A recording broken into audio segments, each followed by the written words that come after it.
gosh, look at the crowd. Come this way. Those who spread goodness radiate happiness to everyone around them. Introducing LOLC Finance Credit Cards. Fuel the goodness in you. Good evening and welcome to LMDtv. I'm Ashwini Vethakan. Joining us this week on Talking Business is the chairman of the Colombo Club, Kumar Jayasuriya, and the vice chairperson, Anushya Coomaraswamy. We feature a special edition commemorating the 150th anniversary of one of Asia's oldest clubs, the Colombo Club. Welcome to the show, Kumar, Anushya. It's good to have you with us. Thank you. Thank you. Our first question for this evening: what is the ideology behind the Colombo Club? Well, thank you for having us talk about the Colombo Club and its 150-year history and our heritage.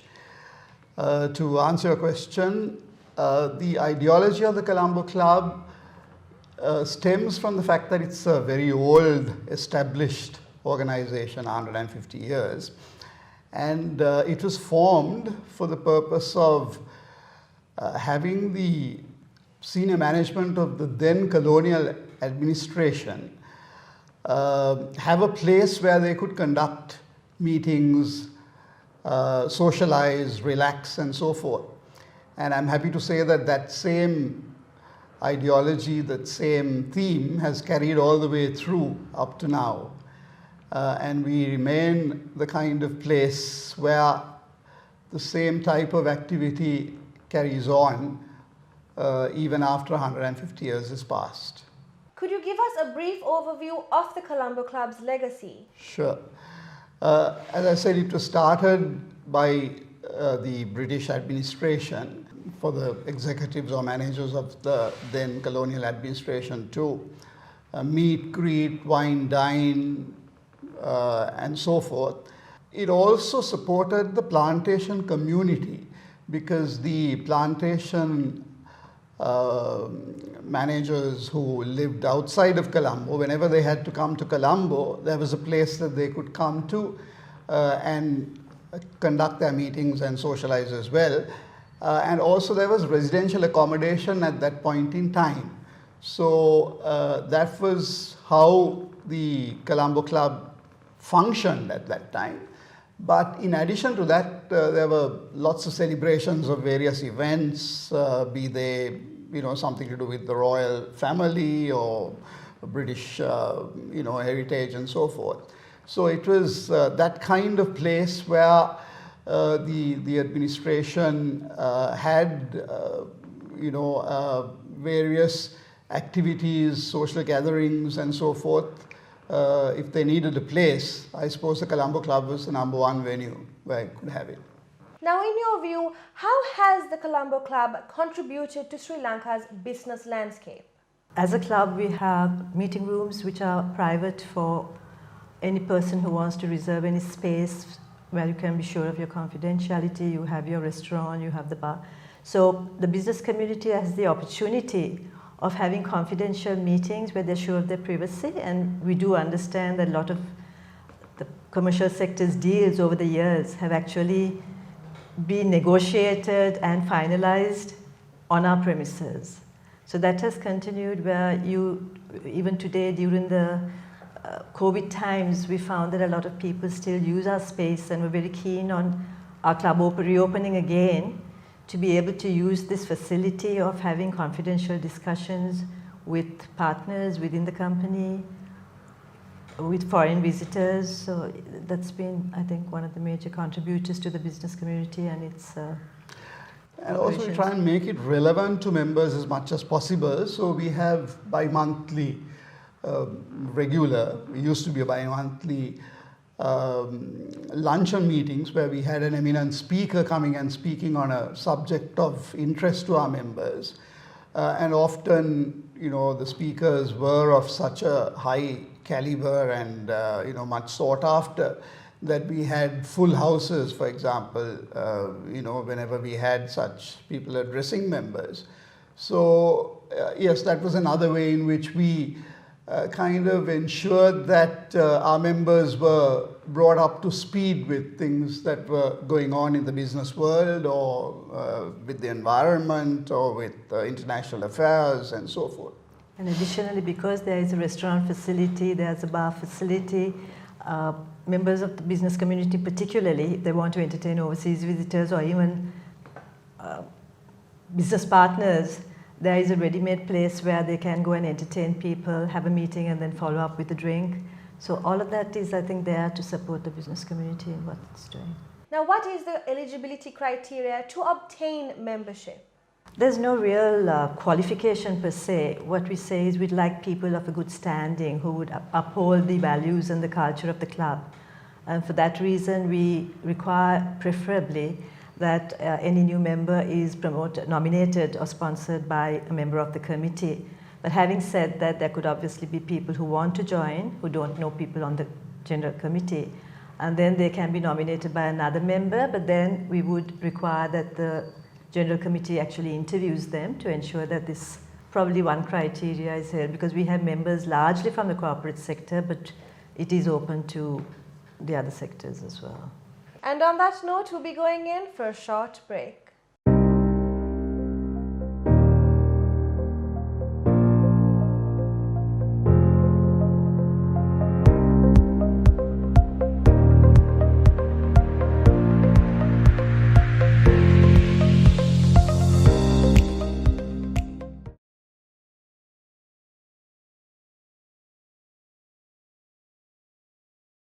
Welcome back as we continue our conversation with the chairman of the Colombo Club, Kumar Jayasuriya, and the vice chairperson, Anushya Coomaraswamy. So with Generation Y and Z now claiming more prominent corporate positions, how is the Colombo Club adapting to this change? Yes, I mean, I think you'll find that with Gen Y and Gen Z and so forth coming through, and some of the types of industries which are new to Sri Lanka compared to what it used to be 20, 30, 40, 50 years ago, you'll find that the average age of our members is also reducing quite dramatically.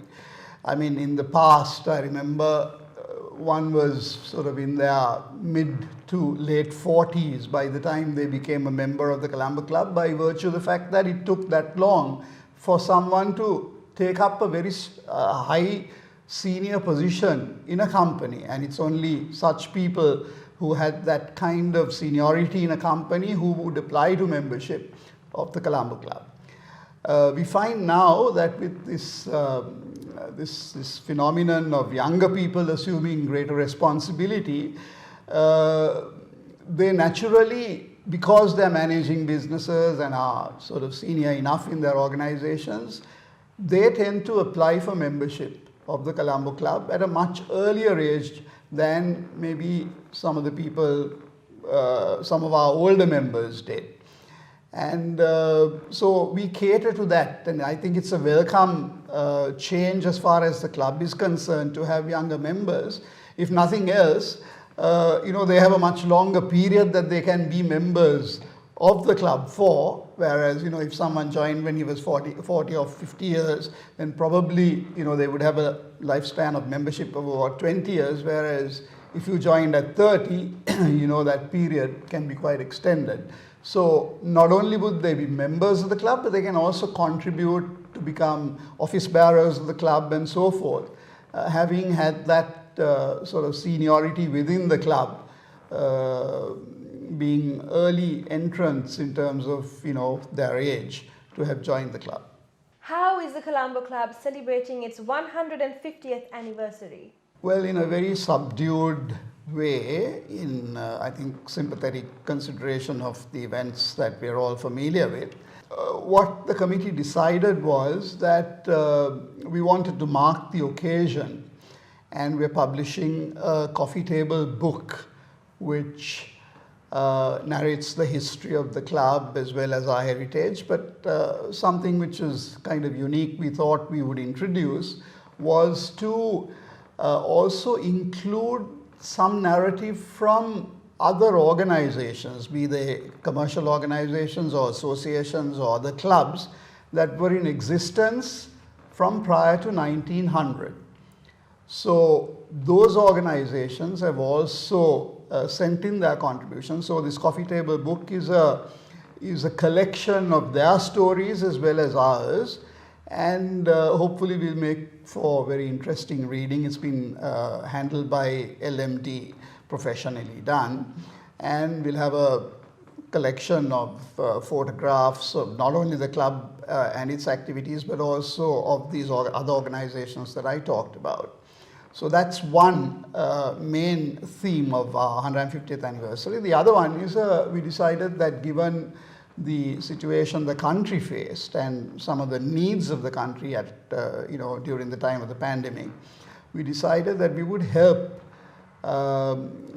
hospitals around the country. In fact, we selected 4 of them to donate some very much needed equipment, mostly respiratory type of equipment. So we supported the Panadura, Ragama, Gampaha and Nuwara hospitals, making what we consider to be a very worthwhile contribution, which has been well appreciated and acknowledged by the hospital authorities in those 4 hospitals. We felt that that was something that we should do in commemoration of this event. Other than that, there are no major celebratory events. We will watch the situation as it unfolds, and perhaps next year, if it is opportune and the COVID pandemic is brought well under control, then there may be an opportunity for us to have a little gathering of members and well-wishers and so forth, and have an event.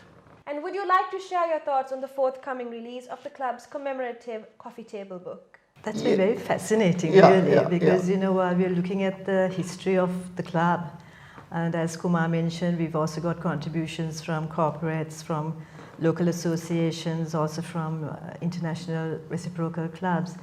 The movement of the stories of all of these companies and organizations for over the last 100 to 150 years, it's been a sort of a rambling of stories that have come together, where you see certain uniformity in the local operations of companies, of partnerships, together with the club, the growth of the club, where you had the British servicemen, the British corporates, the British judges, the British planters, establishing and processing the working of the Colombo Club while they were running their own operations.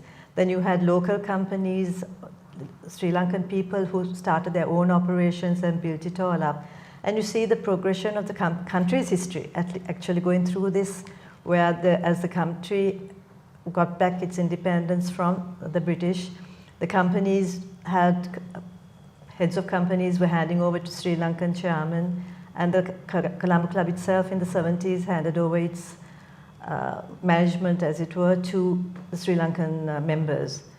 And then we saw the same thing happening in some of the international clubs that collaborated with us, especially those in Asia, which were also formulated and created by the British while they were there. So it's been really very interesting sort of seeing the similarities of stories across the year. So hopefully it would be a good very good read. And one thing that really comes through, which we knew but which I think was accentuated, is the fact that a lot of the personalities that were involved in some of these organizations and the Colombo Club were the same people.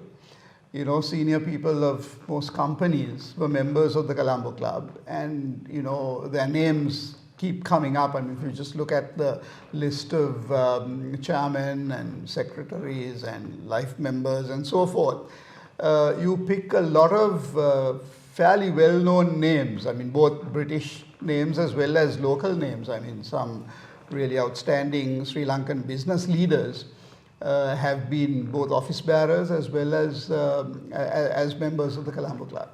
Our final question for this evening, Kumar and Anushya. What are the club's future plans?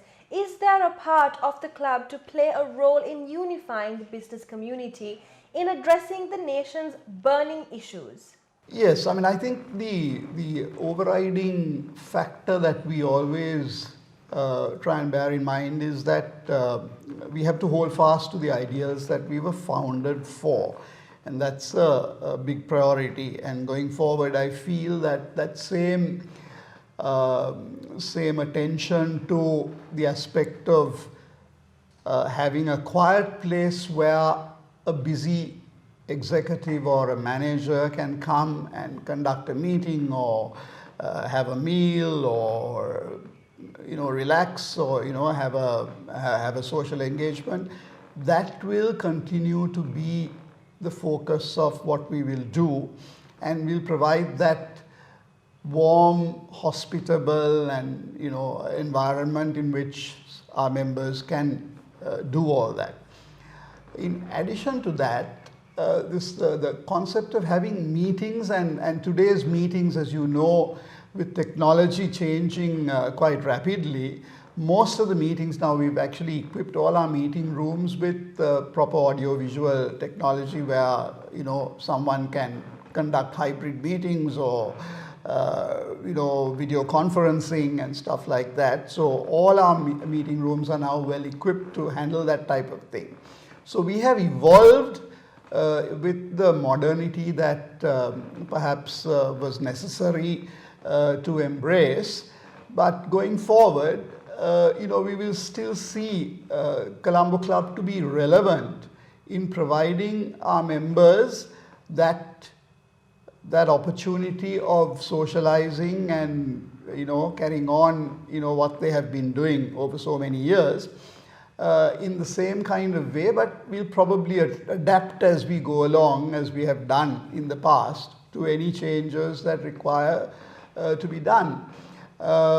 In addition to that, I think I have to also say about the reciprocal clubs that we currently have arrangements with. I think we have over 50 clubs around the world who have reciprocal arrangements with us. So a lot of our members, when they go overseas, as well as those members of those clubs who, when they come to Sri Lanka, avail themselves of the facilities either of the Colombo Club or those reciprocal clubs. So that is something that we would continue to foster, and perhaps I would see an increase in the number of those clubs with whom we will have reciprocal arrangements going forward. And really the other part of the relevance comes from the fact of the interactions that we have with our members and giving them the opportunity of partaking in, as I said, the luncheon meetings, the discussions. We probably have some, fireside chats and things like that to apprise our members about current topics. And I think the Colombo Club is well situated and well placed to do that. And that would be the way I think we would probably evolve as we go forward. If I can just add to that, I think we've always been doing that the luncheon meetings are really based on current topics, whether it be the economic situation, whether it be social issues or even gender matters. So we continue to do that over the years. And I can probably see us continuing in that same process where, yes, exactly. Like you spoke of, burning issues are hopefully discussed, or we have a speaker coming and addressing members on those subjects. And the attendance of those meetings is really the proof of the pudding, because we generally get a crowd of over 100 for every one of our luncheon meetings. So that's really a acceptance of.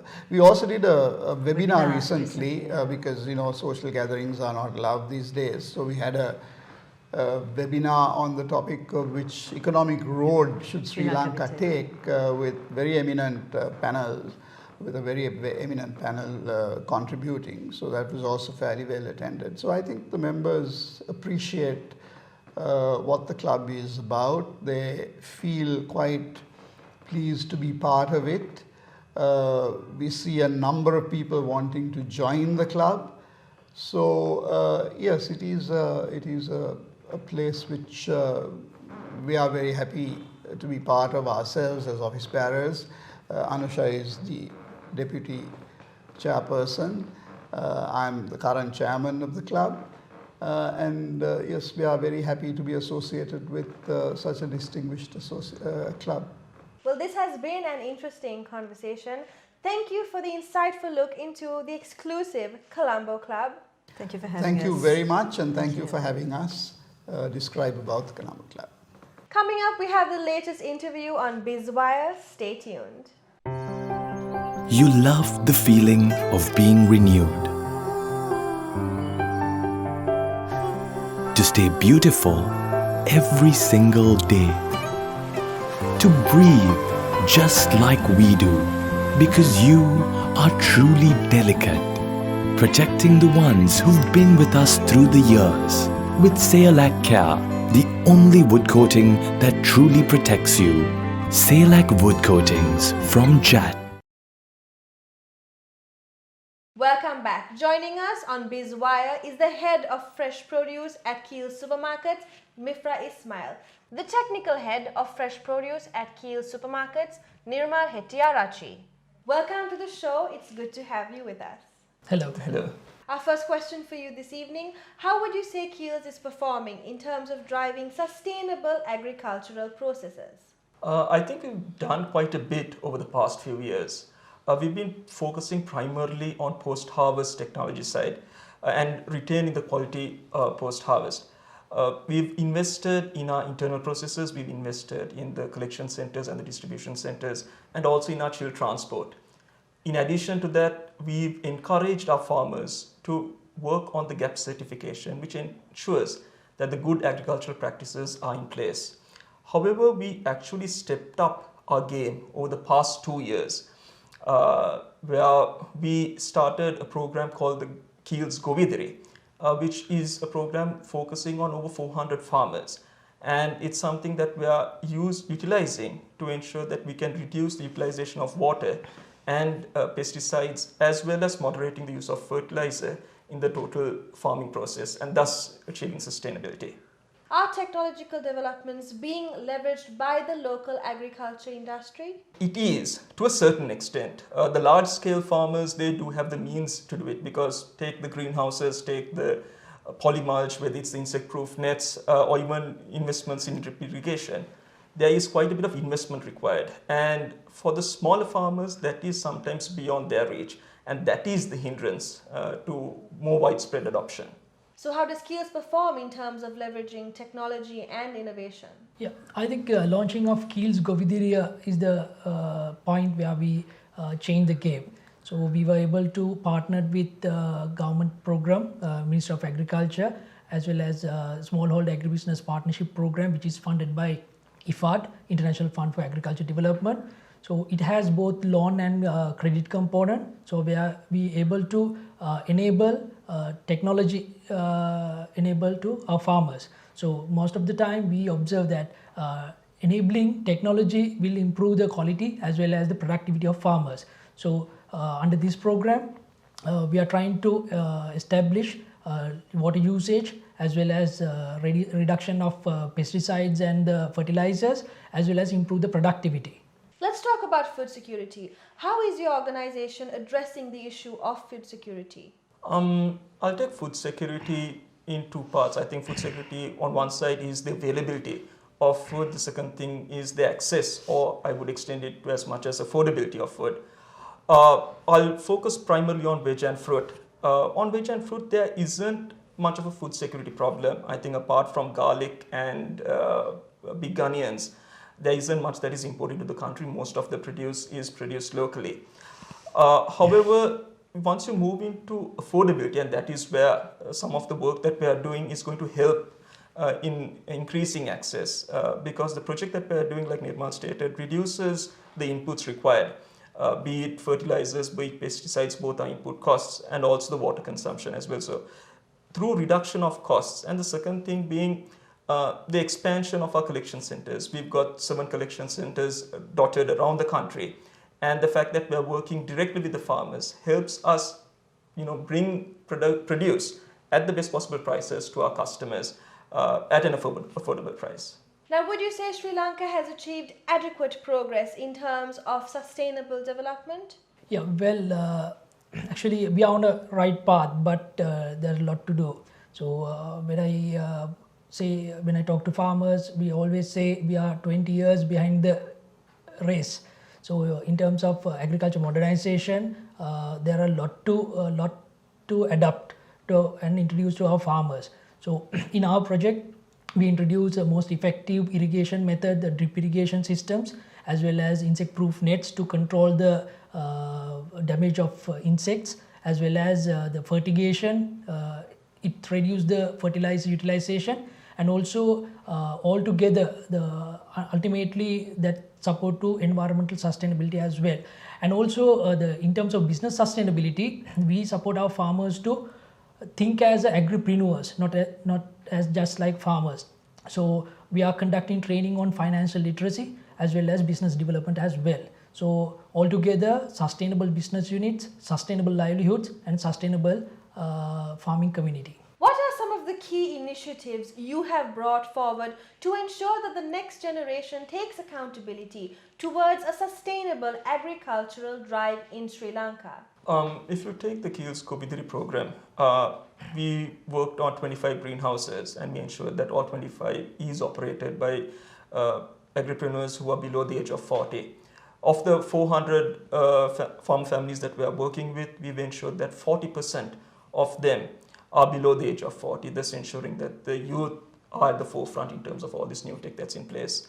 Another thing that we've done is we ensured that at least 10% of the participants would be females, thus ensuring and encouraging female agripreneurship in the country as well. At all times, GAP is important, good agricultural practices. The certification is one side, second thing is the application of it on the field, and those are two things that we are keen to stand by and ensure that the farmers work on when they're working with KEELs. So what are your thoughts on the brand and its promise to ensure fresh produce to its customers? We've always promised that we would deliver produce from our farms to store within 24 hours. The work that we've done with the farmers over the past 2 years is an opportunity for us now to ensure that better quality produce is brought to them so that they are able to taste the freshness. Well, this has been an interesting conversation, but unfortunately we've reached the end of the segment. Thank you for joining us on the show this evening. Thank you very much.